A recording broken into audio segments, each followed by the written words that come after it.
Good morning, it's the 1st of March 2020 and here you are with Dan in Essex, UK. So today I'm going to be pruning this Dixie red peach tree, Prunus Persica, and I absolutely adore this tree. I've had it for about 4 or 5 years now and it's cropped very well every year I've had it. So I'm going to link some videos down below and you can see a little bit about the history of this tree if it interests you. So going to prune it. As you can see, I'm growing it in this polytunnel, and the main reason for this is the avoidance of peach leaf curl, which I've spoken a lot about in the past. So I'm going to link some videos for that down below if you want to check those out. So basically it's a great opportunity to do it, and the best time to prune a peach tree is around this time, early spring. Now don't prune it in the winter, okay, because you can risk introducing silver leaf disease, which you really do not want because it can lead to death of the tree. Also good at this time of year because one can see it hasn't foliated out yet, and one can really see the framework of the tree and how to improve on that. You want to be aiming for sort of a V shape, and the general idea of peach trees is when you prune them, you want to leave some lovely red shoots which will be last year's growth, because a peach tree fruits on the previous year's growth, okay? So you want to be really making sure you encourage that. Regular pruning is good, yearly if required, because you want to be encouraging it to put out this lovely new red growth for hopefully lovely crops the following year. So that's one thing you want to be doing. So let's make a start. Now what I'm going to do is just to pan the camera around on here. I've got this on selfie, okay, so that's just how it is. Now when I say red shoots, if you have a look at these, you can see the sort of reddish tint to them, like this. So this is a piece of last year's growth, and you can see just how beautiful that is. I mean, that looks really lovely, doesn't it? And you can see these buds on here all ready to come out, and last year's growth again, you can see that there. Now if I let every one of these develop into a fruit, this tree is going to be carrying a very heavy crop indeed, which of course could be classed as a good thing. But with regards to peach trees and many other fruits, the more fruit you allow it to set, the smaller the fruit is likely to be. And of course pruning it this time of year also saves you the job to a degree of thinning out later in the year in order to encourage larger fruits. So it's a great time to do it just before the sap starts to rise. So there you go. So I think you're getting the idea. Now what you want to be doing is, now this is my bad, this is, but you can see these leaves here. I should have removed all of those in the autumn, but we'll get more into that later. So if you see this branch here, look, that is now dead. So that's coming off. Nice clean cut. Now before making this video, these beautiful Felco secateurs, which I've used for a few years now, great variety and I recommend them, I sterilised them with an alcohol wipe. So that's what you want to be doing. Another one here, look, you see this dead branch? Remove it, you don't need it. Okay, and this one here. Now some of you are probably looking at this tree and you are probably seeing the result of last year's infestation of scale insects. Now I'll come clean and say I did not give this tree the care that it so deserved last year, and I'm not making any excuses for that, but everybody out there who's into gardening and everything else, sometimes things get forgotten. If not forgotten, your energetic cake, if you will, ends up leaving only a certain amount of time to do things. So you can see what I'm doing. I'm removing the dead wood. Now you can see here the very heavy infestation. Now these are all dead, they're all coming off. So what I'm going to do is just slowly remove all these old dead scale insects. Now some of you are thinking, why ever did you not spray this with a dormant oil in the spring? Sorry, last autumn. Now I've used Vitax dormant oil before, and I found that very good. And what a dormant oil does is it stops, or at least makes it harder for insects to lay eggs on the branches, because it makes it so that the egg sacs can't stick as easily.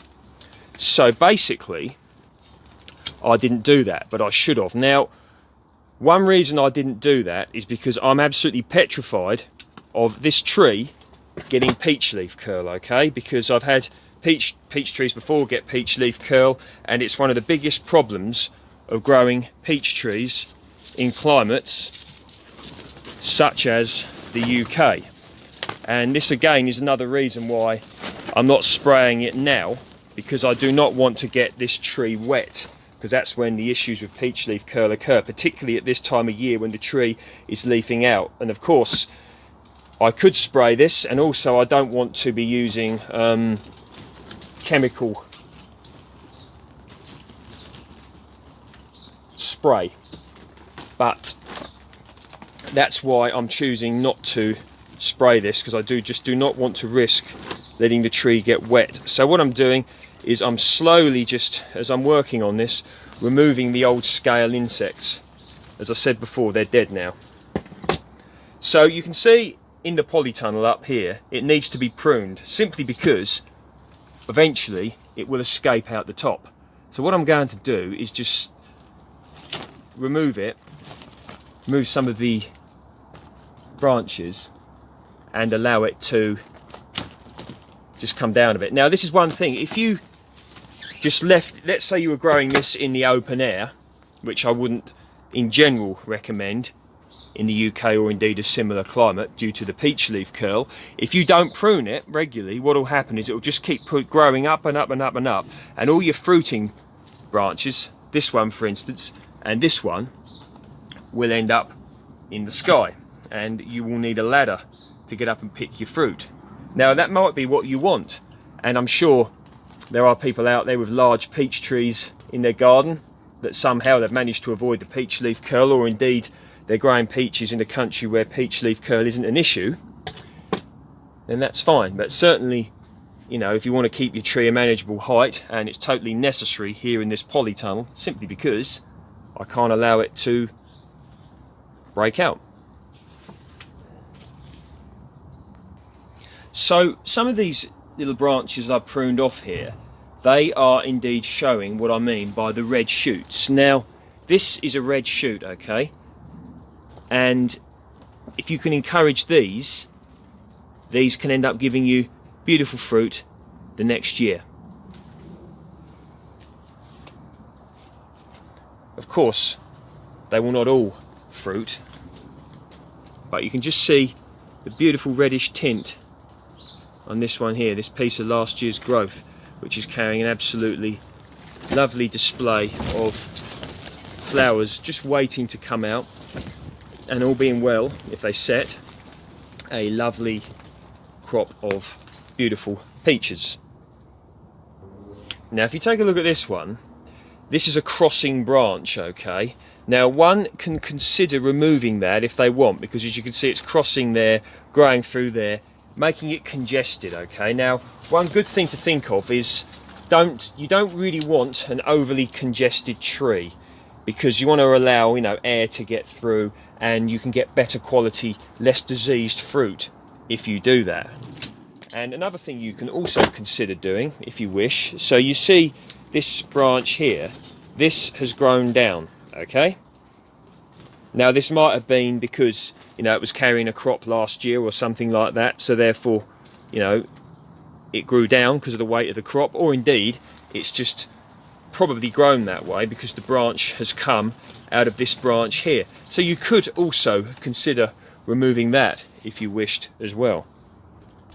Okay, so vertical shoots such as this, one could also consider removing those as well in order to make your tree a lovely sort of V shape. As you can see overall, this tree is a V shape. Now it is quite rustic in its overall standing, if one will, but I quite like things to be a little bit rustic. I'm not one of these people that you know, has to go by any set rules when it comes to gardening. Of course, there are, you know, certain set rules that are, one would be very foolish in order to, you know, not adhere to these rules. But in terms of tree pruning like this, now you can see all my buds up there, just how much fruit indeed that this tree I'm hoping it will carry. So I'm literally just going to keep slowly working on this, cutting it into a shape of my choosing, and when I've done that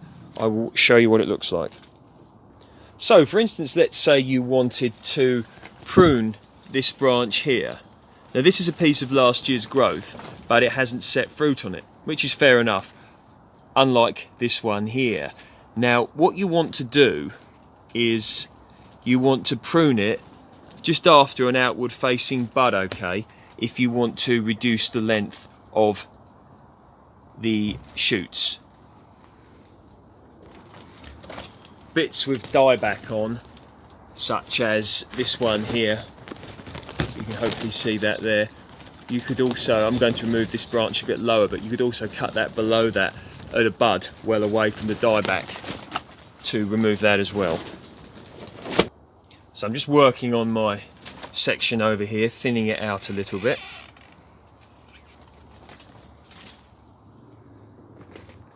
Okay, so I've done as much as I'm going to do at the moment.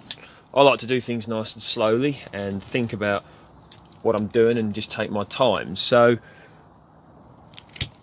I may bring the whole canopy of the tree down a little bit.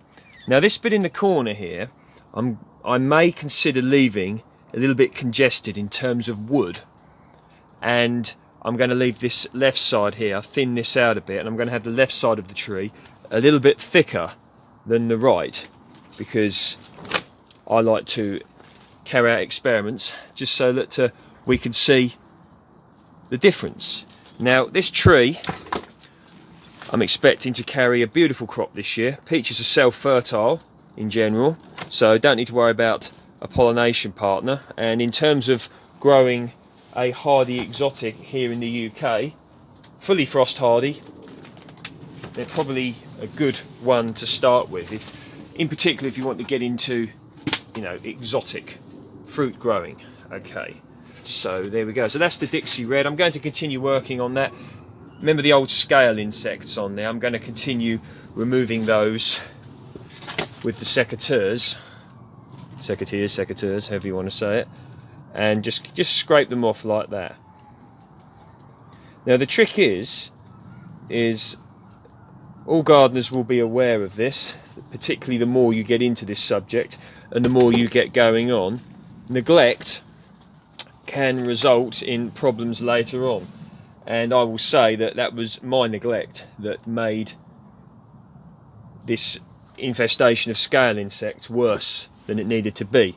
A degree of it is expected, particularly when growing in a polytunnel because of the conditions, etc. But you know, if I'd just followed my own advice and came out for 5 minutes a day and just scraped them off with the secateurs or a trowel or something, I could have seriously reduced the